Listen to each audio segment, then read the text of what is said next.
Thank you, Brian.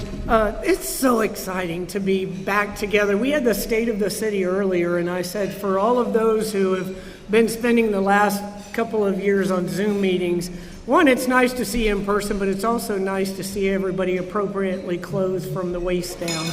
So, just saying. And I also want to point out, my past in law enforcement. We have our sheriff here, Chad Chronister, and our police chief, Mary O'Connor.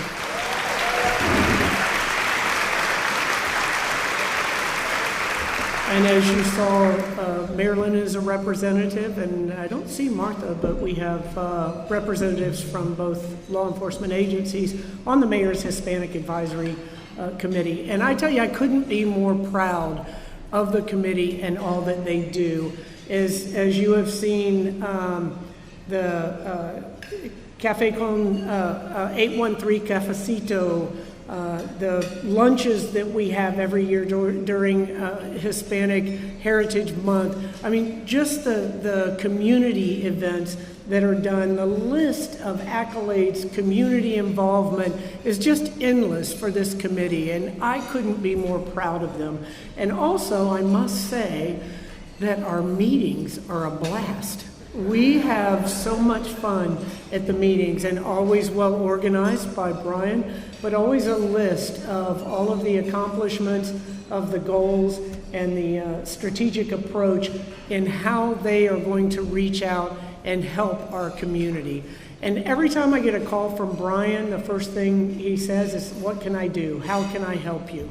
And so it's really been great. Brian was somebody that I leaned on through COVID to have that connection to our Hispanic community.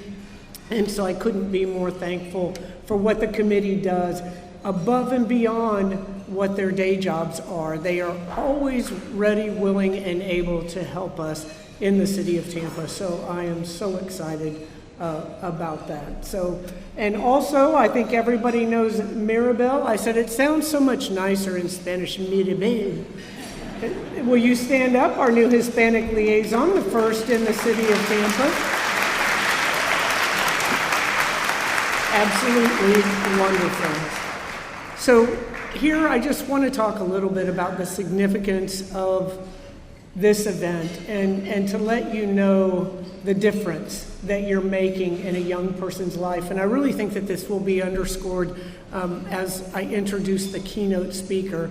But I'll tell you from a personal standpoint, and many of you have heard me tell this story before, but I came from a large family, 5 kids. My dad was a cabinet maker, and there wasn't money for college. Education was certainly encouraged and supported, but the funding wasn't there. And I got the break of a lifetime from the University of Tampa in the form of an athletic scholarship. And I am the first person to graduate from college in my family. And the reason for that is that somebody took a chance on me. Somebody opened up that door, and the key to that door has opened every other door in my life, and it's the reason I'm standing before you today as the mayor of the greatest city in the nation. So please, I know that you'll hear, you saw the posters outside, you'll hear from some of the students, but please understand that whatever donations that you give to the scholarship fund are going to pay back dividends, not only to you personally, but to our community as well. Just to be that individual that gives a young person the opportunity to realize their dreams is just something that is an incredible opportunity, again, that just reaps so many rewards. So thank you all very much, and when you fill out the cards, I always tell everybody, just put an extra 0 on there. And if you need a credit card number, I know our superintendent of schools, Addison Davis, is more than happy to help you out with that. Now, I do have a proclamation, and I think I'm going to give this to you, Brian, if you want to come up. So we have a proclamation that talks about our Hispanic Advisory Committee and the Latino Unidos Luncheon that showcases the growing presence and economic impact of Latinos in our city. Now, I think everybody in this room understands that Tampa is a minority-majority city, and that our Hispanic and Latino population is growing by leaps and bounds. And so, we as a city certainly embrace the diversity and embrace all that the Latino community can bring to us. So far, through scholarship endowments, over $1 million, Latinos Unidos has been able to help so many different students.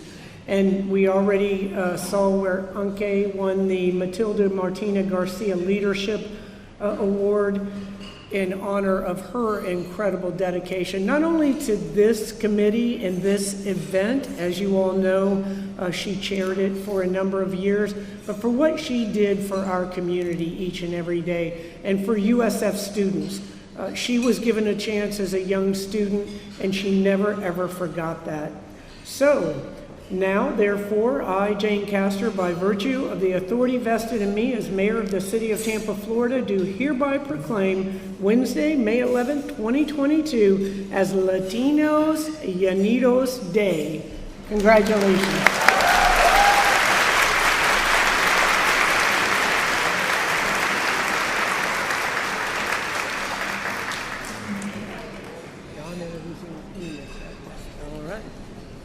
All right, now comes the treat. So we get to hear from our keynote speaker. And one of the things I get to introduce, but one of the things that I'll just say this. I like the short introductions. I hate when I'm giving a speech and the introduction's longer than my speech was. So I'm going to try to make this pretty quick, but I want to tell you about just a little bit about Elias Torres first. So he and his family fled Nicaragua some years back. Everyone came to Tampa not knowing how to speak English. Elias went to Leto High School, where, yes, all right, next to Chamberlain, I'll give you that.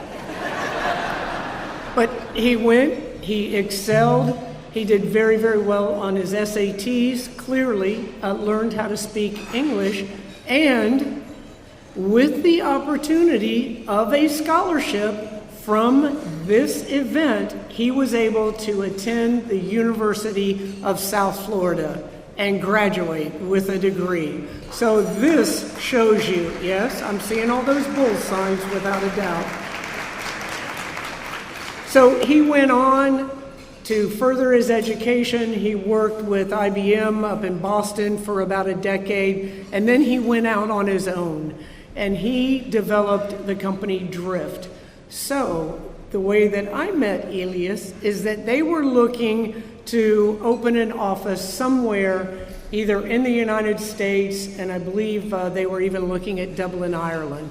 So when they came to do their visit here, myself, Craig Richard from the EDC, Bob Rolak from the Chamber of Commerce, we laid it on strong. We went to the taco bus. We got some of the best Hispanic food. We sat around the table and we talked and talked and talked and talked.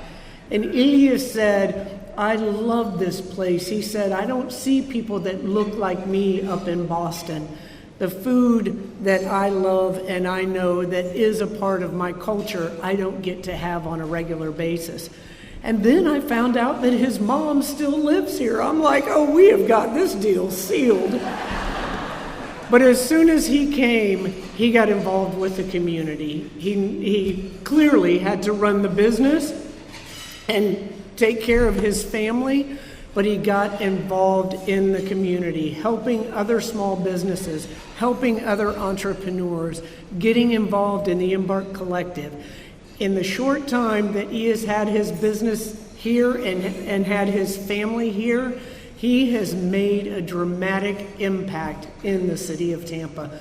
So I can't wait to hear what he has to say today. So please put your hands together and help me welcome Elias Torres to the stage.